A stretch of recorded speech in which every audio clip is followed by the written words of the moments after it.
to think about this idea, the whole what is the meaning of life question. And I tried to talk about it on another video, and I was super scatterbrained, so I didn't bother sharing it. But, well, I guess you didn't even need to know that information. But basically, like, I used to think about this a lot in my 20s. And I think it was because I was much more stressed out, having the old quarter-life crisis type of thing, you know, whether or not that's real. Coincidentally, it happened when I was that old. But I think it happened then because I was fresh out of college and I was still trying to sort out what my future was going to be like and what my priorities were, and I was asking a lot of those questions. Plus, I was a philosophy minor, so there was a lot to think about. And when you're asking the question, what is the meaning of life, you're starting from an assumption that there is a meaning. And from my perspective, I might as well just put it out there. I'm atheist, right? I studied physics in school, and I have another thought going on in my head about why telling you that I was a physics major might make you go, oh, well, that's understandable. You know, you're atheist, you study physics. At least in my brain, that's what I would think. But that comes from, I suppose, being an atheist, so it just makes perfect sense. But whatever, let's not detour on that end. But to say there's a meaning to life, that there is some meaning to life outside of, you know, your perception of the world, really comes straight from religion, because religion is something bigger than just existing here on the earth as an animal.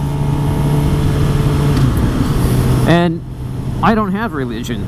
I gave it up a long time ago after I debated what all this God stuff and what all, you know, science can actually expose about reality. It didn't make any sense.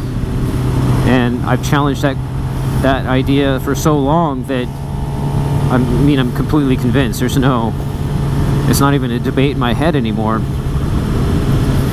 And so because of that, you know, I asked the question, what is the meaning of life? Well, that question doesn't mean anything to me. There is no meaning. I'm here.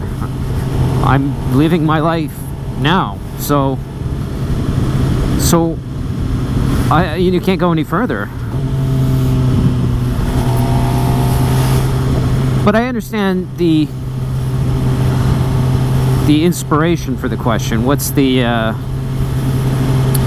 spirit of the question? And really, it's like, so what's the overarching goal of your life?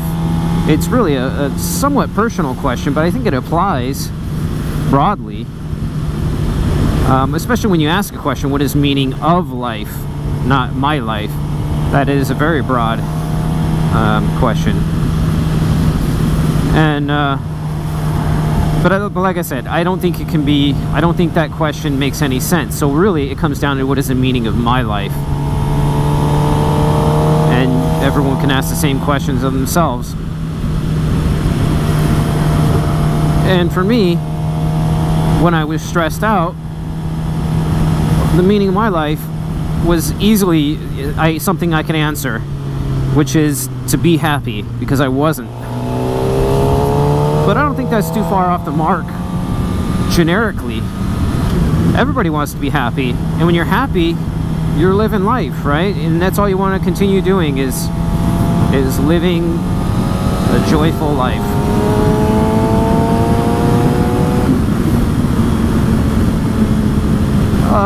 But that's too easy of an answer, to be happy. What constitutes happiness?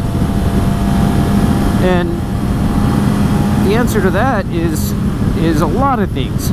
The real simple things, the real simple answer, the obvious answer, are the things that make you feel good because you are that physical creature. The sex, the food, right? Those things are pleasurable because you're built that way. And then there are a whole lot of other things in the world, a lot of experiences that sort of expand on the built-in biological responses. And you know, like you can imagine, the community, you know, the sense of community and family, those things. Does this guy want me to pass him? If you're gonna drive slower, then maybe, but why do we care about our families? I mean, that stuff all plays into our biology as well. And I don't think you can deny those. I think those are really the things you have to celebrate at the core. So, if my life, the meaning of my life, again, I don't know, I shouldn't be saying meaning, like, my goal. What is the goal of my life? And the goal of my life is to have a healthy, happy life. One that's as free of stress as possible. And in order to achieve that, I need goals. You guys. I need goals. You need to be able to identify the things that have value to you. And for me, the one way to figure that out is to acknowledge the fact that I'm only going to be here once. And not only that, if I wait 10 years, I'm going to be an older person. But if I wait 20 years, I might be old enough that I can't do some things. So you have to plan that out. And I'm fortunately in a position where I'm well on my way for saving for retirement, because there's a good chunk of my life that's going to be spent outside of work. And if I'm lucky, I can make that happen sooner than whatever it is now, 65. I can't even imagine working at 65. And the other things that are in this world that you want to do while you're here need to get done, and you need to make sure that you have a plan to do them.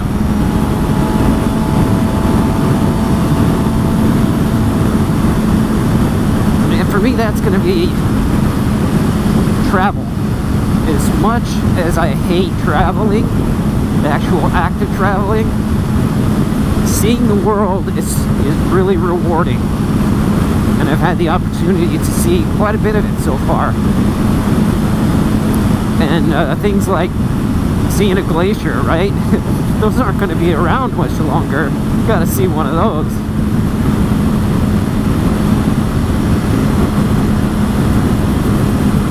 Riding my motorcycle really fast, right up there on the list. I've seen 2 space shuttle launches, the very last one and another one before that, which launched in the middle of the night, which was very, very cool. I mean, the launch in general is awesome, but to see it turn the pitch black into daytime, it's literally awesome. I landed on a glacier on Mount McKinley in Alaska. That was awesome. Swam in a waterfall in Dominica, the base of a waterfall, hiked up there. That was awesome. I mean, there are a lot of little experiences. Those are the big ones that, you know, I throw in a notebook and the mental memory banks. But those, you know, what else is there? There's travel if you can afford it. Get to see the world that you're a part of. There's your friends and family, which my family's never been really close, unfortunately. So I treat my immediate family. I have 2 brothers that are very important to me, and I think all three of us having grown up in sort of a scattered family, that we sort of acknowledge that. But as much as I try to keep my brothers close, I need to put that kind of priority on friendships, because there are people that I've known long enough that really should not be ignored. You know, it enriches your life. It's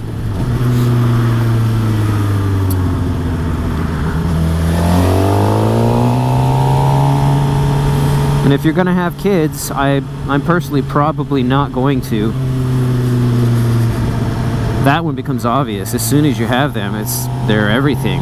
You basically give up everything for them, and that's putting it the wrong. I'm putting it the wrong way, because you're not like, oh god damn it, I gave up fucking everything so that because I have to raise you. No, it's not like that. It's that you have this person that you care more than anything else. You care about more than anything else, and now your mental shift is very much on keeping this little life alive and with pride, right? Enjoy. You do this. It just a change of priorities. It was thrust upon you. It's not your choice.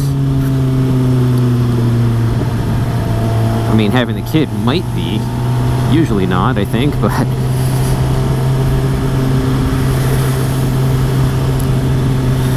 well, those are my Jack Handey deep thoughts for the evening. Unfortunately, I had to talk while I was riding on the bumpiest goddamn part of my ride. At 110 north and south are both. It's incredibly bumpy. I don't know what the hell, how they engineered that. The concrete is just miserable.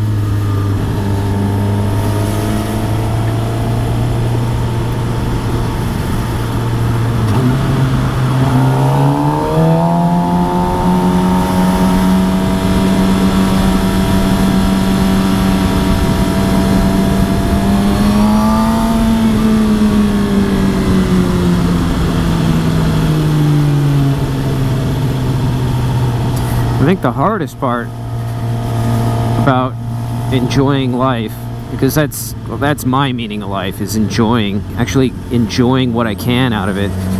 The most difficult thing for any person is to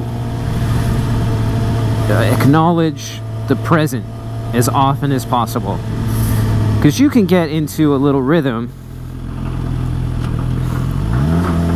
or you could have a moment, you know, when you're spending time doing something you like, and you can actually pause and really take it in and acknowledge it and analyze it.